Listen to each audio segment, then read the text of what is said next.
Hey Ed, how's it going? Today's the 7th of November. I'm going to just take a video, show you what's going on with your car and the progress, status, prognosis, etc. I got this spare tire in there. It's kind of mimicking a seat.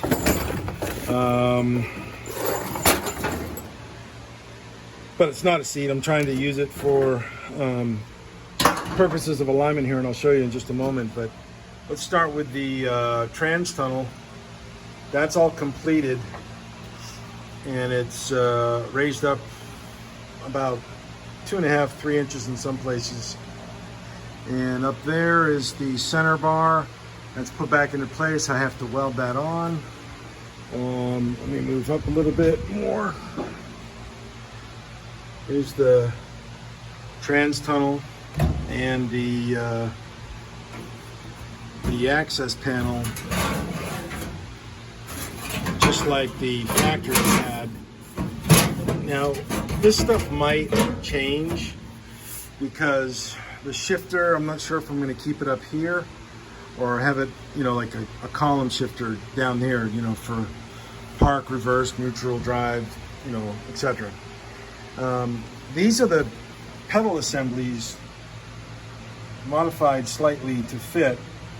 This is from the truck, and they're in there probably in a 95% correct, complete position, but they're not, of course, done. You know, there's still some more adjustments and things I need to make, but I just wanted to show you the connections. That's the, of course, it's not done yet. That snap ring goes on the inside of that nut, but it's just kind of in there for alignment setup purposes right now.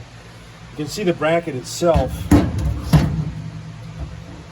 This bracket was from that donor truck, and I had to chop off a couple sides right in here also, right there, to get it to fit in the small tight area of your car, just by the virtue of the design of your vehicle, how the cowl comes in at an angle, you know, like this. So it limited our space, but we have the gas pedal, and you need this gas pedal to run this engine. So, of course, you know, if we end up staying with this, this assembly, I'll get you the new rubber pad and stuff. That's all small stuff down the line. That is the donor steering column from the truck. It might work. I'm not sure yet. If it does work, if we do utilize it, this part right in here will have to be cut larger to allow it to go in. And of course, this old ignition we'll take out and we'll put in a new one, so you can still have that same kind of ignition. Or there might even be some aftermarket steering columns that are better than that. I'm looking into it right now. Up in here, those are the circles where the steering shaft will go, either on the low end or the high end. I'm not sure yet. Of course, your speedometer will go here. I've got two of them for you, your original and then the one off this donor car. So, you know, I'm not going to excuse me, I'm not going to rush in and cut this, you know, the lower part of the dash to fit that when that one may not even be used. So it's just a little bit here, a little bit there, trying to, you know, take small yet significant and measurable steps that we don't have any issues with. This right here is the emergency brake. This one is from the truck. I may be able to use that, but I may not. I don't know yet. Or I might just incorporate a handbrake cable, or maybe even electric brake. I don't know. Electric handbrake. The hood hinges I just put on. This master cylinder is from the truck. It does look kind of high. That is, I don't want to say it's a problem, but it is something I'm thinking about, because the distances, everything is measured or set off from having a normal sized person right there, and the relationship of their feet to the pedals and the pedals to the floor, etc. That balance dictated, as we used the existing hardware, it dictated the placement of the factory mount or the Chevrolet truck brake master cylinder and booster. You know, it's kind of ugly. We can probably get a new tank.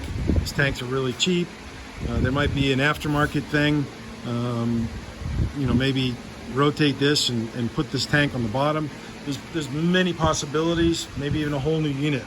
I'm looking into that as we, in the next couple weeks. The other hinge is on, and your hood is right here. And your hood, I'm getting ready to put that on.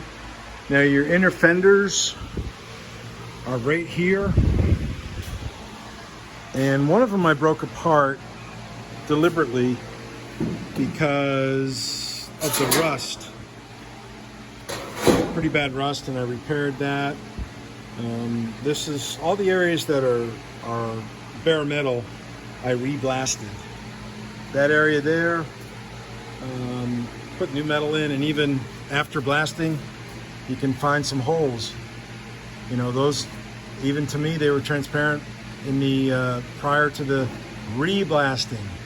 So I'll fix those and get it primed and get these fenders prepared for installation. Now they're going to have to be modified and cut up to I believe, I remember from the pictures, they came up kind of like, you know, from the frame, and they came up kind of like an angle like that, and it's going to go right in the line with the master cylinder. So what it will do is if that's the case, I'm going to cut the fender up, cut the area out where the master cylinder goes, and then make a nice little enclosure for it so it'll look like it blends in. This side we won't have any problem with because there's nothing that goes there on that side of the firewall. Again, this is all really preliminary. Doesn't mean we will stay with this. But remember, on your old one, the pedals used to go right through the floor. A big rod went down through the floor, and the master cylinder was tied in underneath in here. But you know, they're actually on the inside of the frame rail. It's possible we could still go back to that, but with the Mustang 2 front end, the previous cross member that was right here where my finger is, now the transmission's in the way, that cross member had to come out to allow the V8 architecture to go in. So we'll figure it out. We'll have it so it's functional and it looks aesthetically pleasing. So the steering shaft will come,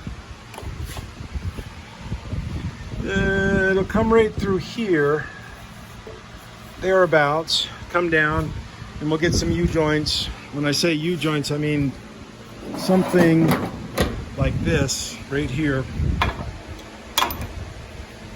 This is the old steering shaft off of the Chevy truck, but Flaming River makes multiple steering shafts, U-joints, etc.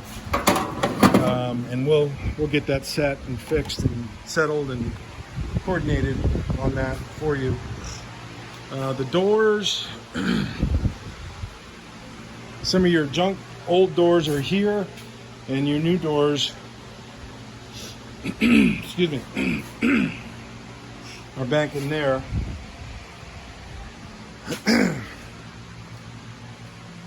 You know, those are your doors there also.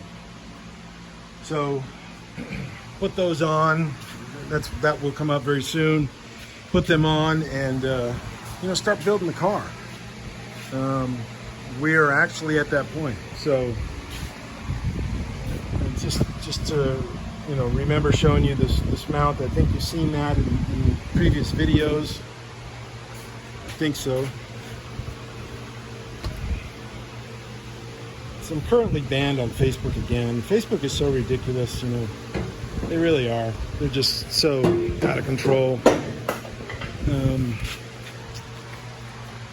Let's see here. So that's your other body mount right here.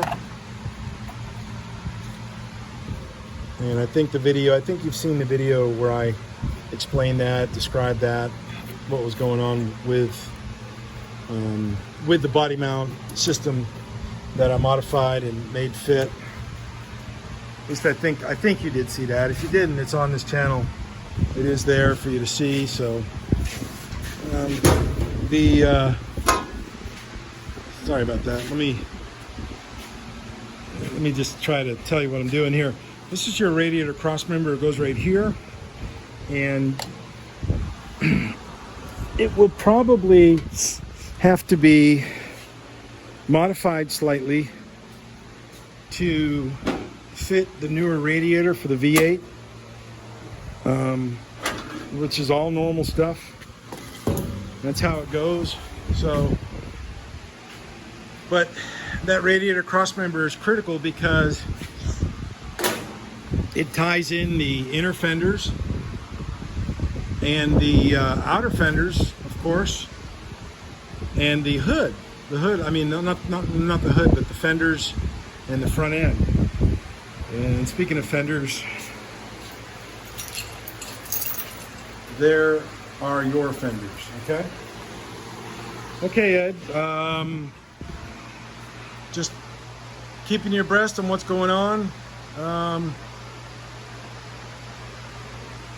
Take care. We'll talk to you soon. Bye-bye.